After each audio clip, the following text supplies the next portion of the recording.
Okay, so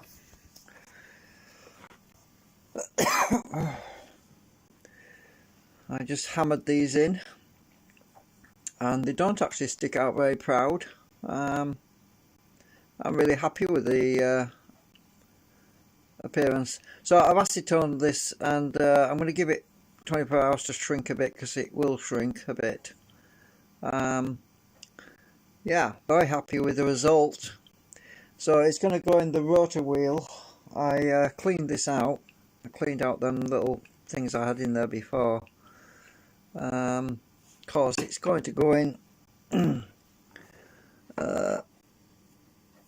It's going to press in like so into each quadrant. It's not quadrant, is it? It's a quarter anyway. No, third. I forgot what we call it now. Anyway, so I don't want to push it in yet because it's still a bit soft and it'll mar up the edges. It needs to dry. But I do want to show you the flux guidance on it, which is really good.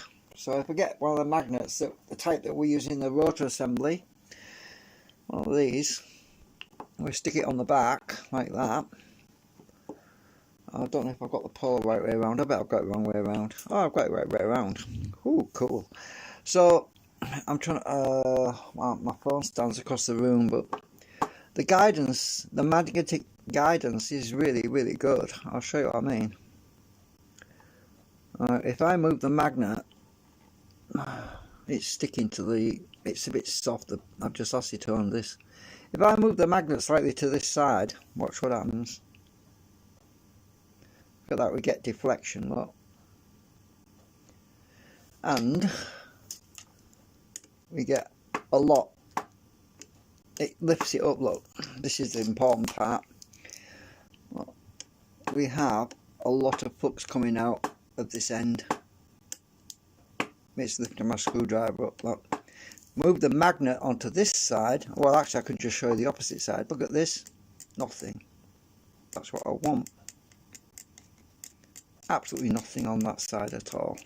Until the magnet is moved a quarter of an inch. Let me just do it this way because it's easier. If I move the magnet, oops, to this side, like that,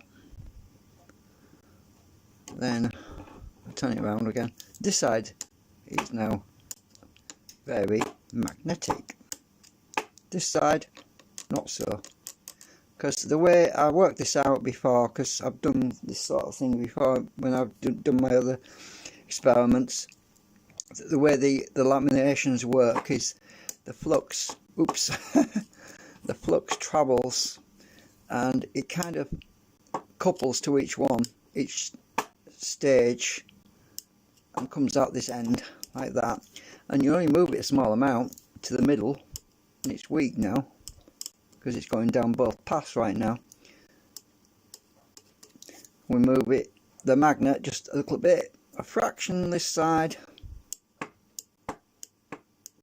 We have a lot of gain on this side and not so much on this side. So when the rotor, which is in bits at the moment because I took it apart, it's here. So when the magnets pass, they don't have to move very much to switch the field across to the appropriate laminations or magnetic couplers. As we can see, we can only move this, we only have to move this about a tiny amount, move it about 2 millimeters that way, and we have all the flux coming out this side, which is a huge 3-inch, actually let's measure it, the distance, 2 inch, 2.25 inch span, I think is the word. So when the magnet's there, I'm only moving it at a small amount at this point. Oops, keep forgetting magnets. So we move this, and it's getting on that side. Very little there.